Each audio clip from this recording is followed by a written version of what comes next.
des racines des nôtres, à l'écoute de soi. Vous avez vu derrière? C'est comme ça que je fais sécher mon linge. Alors oui. Et qu'est-ce que tu fais là, toi? Pardon.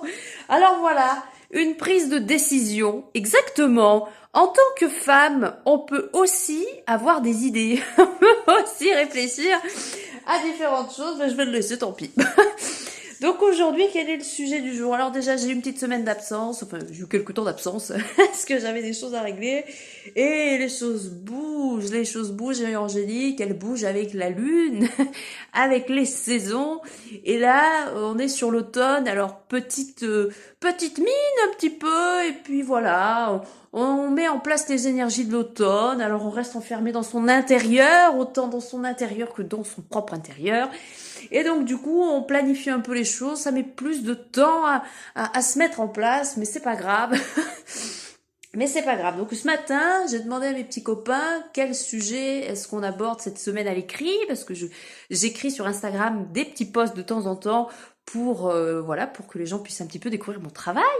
Et en fait, on m'a parlé ce matin de se connecter, l'importance de se connecter à sa lignée. Alors là, mon mental a commencé à me dire, Angélique, te connecter à ta lignée familiale, ouais, c'est bien.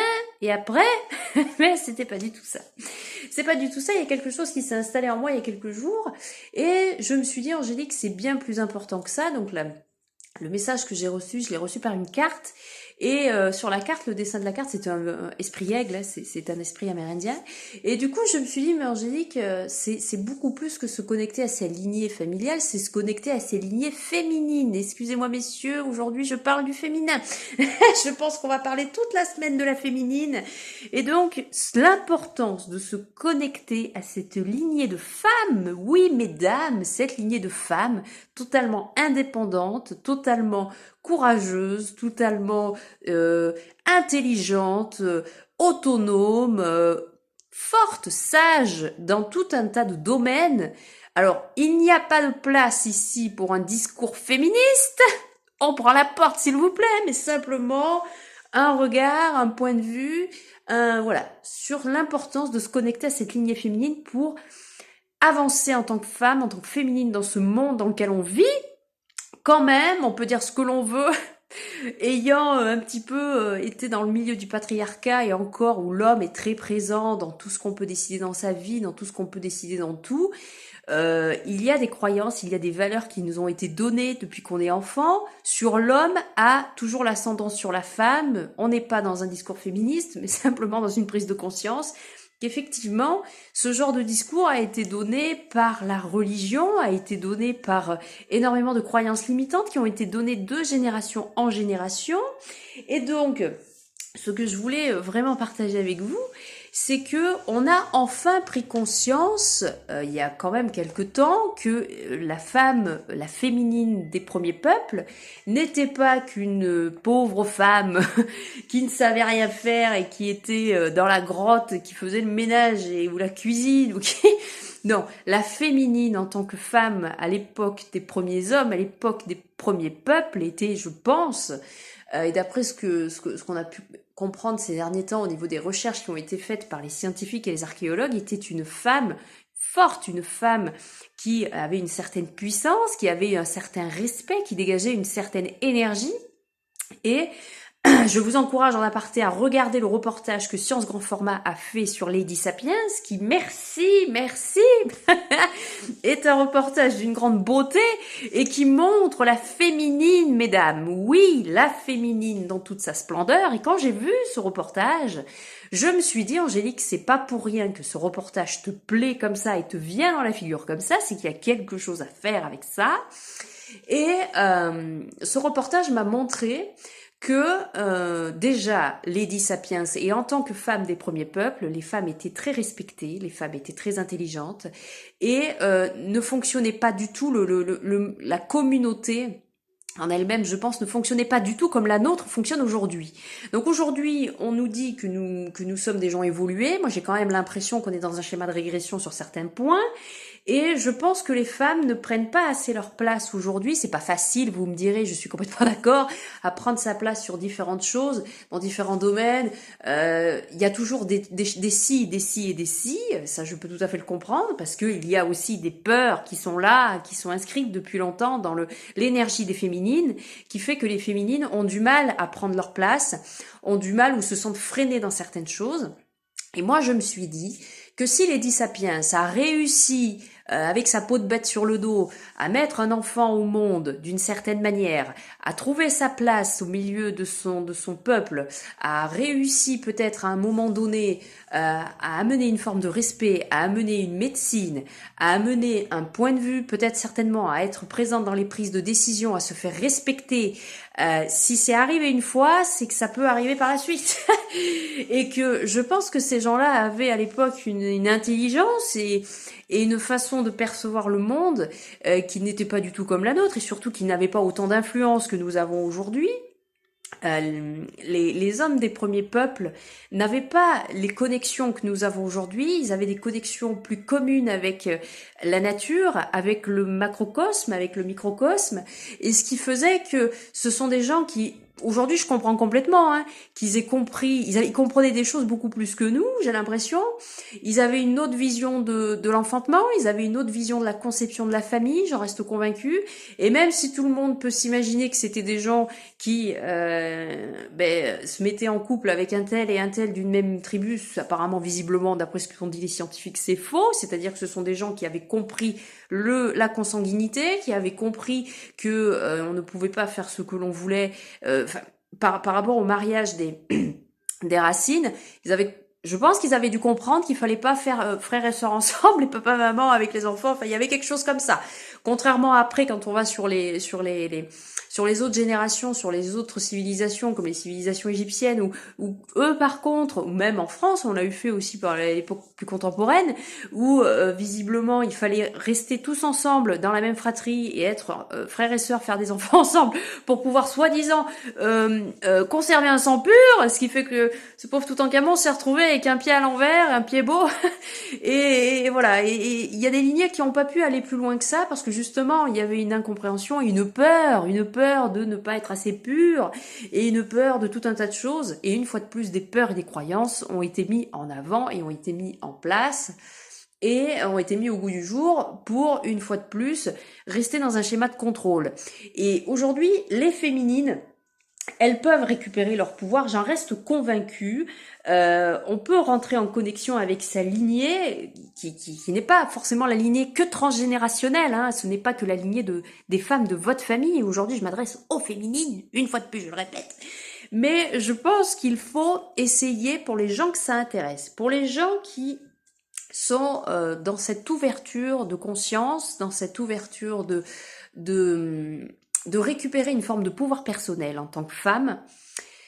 J'ai le sentiment que ces femmes-là, ces personnes qui se sentent appelées à vouloir à retrouver une forme d'essence première, une forme de légitimité, une forme d'indépendance, une forme de création, une forme d'amour de soi, de respect et de sagesse, je pense que les féminines peuvent accéder, j'en reste convaincue, à cette connexion première, à ces premières femmes, à ce premier peuple. Je vais vous raconter une histoire. Pour ma part, à un moment donné, dans mon parcours d'éveil spirituel, il a fallu que je me détache de certaines peurs très profondes.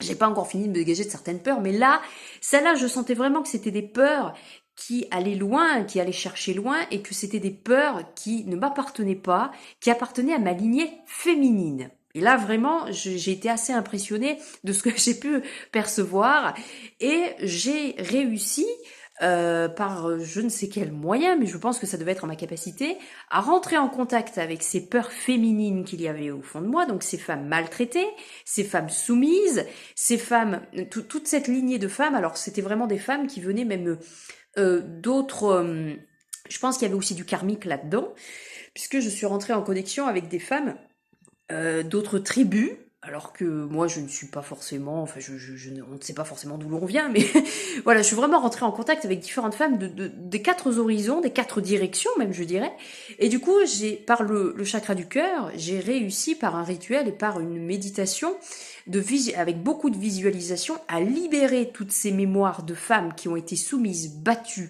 maltraitées, violentées dans tous les sens.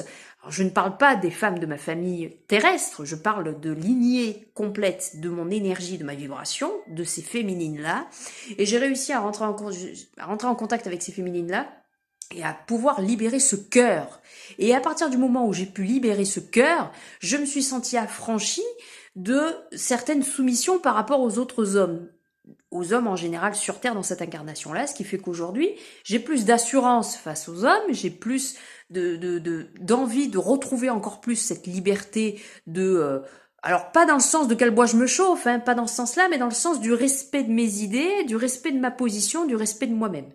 Et donc, il m'est venu ce matin, bien évidemment, cette idée de continuer encore cette connexion avec ces féminines-là, mais pour une fois encore, mais récupérer de la ressource et récupérer de la création, récupérer une fois de plus de la liberté, récupérer, pourquoi pas, des savoirs ancestraux.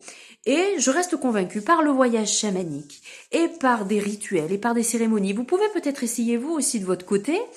Faites appel à votre intuition, faites appel à vos guides pour essayer de rentrer en connexion avec ces féminines premières pour pouvoir justement, eh bien voilà, on rentre en connexion avec ces féminines-là, on récupère ce qu'on a récupéré en matière de ressources pour pouvoir se les ramener dans notre incarnation et dans ce 21e siècle, et pour pouvoir encore une fois de plus installer une indépendance en tant que féminine, une liberté en tant que féminine, et un pouvoir personnel et du respect et de la sagesse.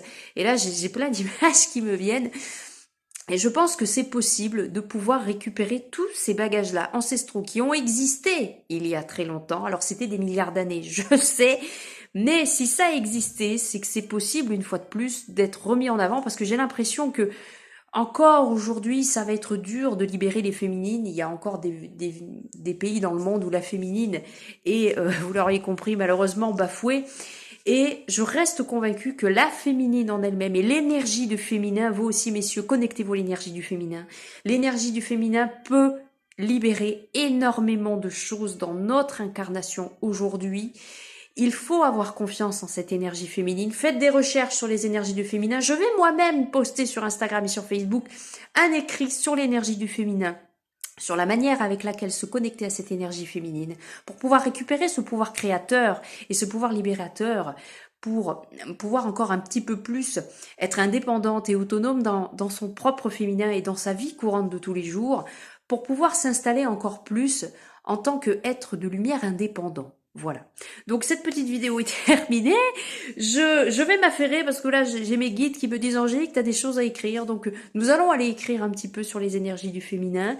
Je vais probablement aussi écrire un rituel et je pense que je vais voir avec mes guides, mais je pense que ça va être possible de le poster, pouvoir disposer d'un rituel et d'une façon de faire pour pouvoir se connecter à ces énergies féminines et rentrer en contact avec cette Lady Sapiens. Et pourquoi pas rentrer en contact avec elle, n'est-ce pas? Nous avons toutes, je pense, en tant que féminines, nous sommes connectées à une Lady Sapiens, et donc nous allons aller nous connecter à cette Lady Sapiens, et je vais moi-même aller me connecter à elle pour essayer un petit peu d'en savoir un petit peu plus et pour pouvoir récupérer de la ressource, récupérer, c'est ce que l'on me dit, de l'énergie de cette Lady Sapiens première. Voilà.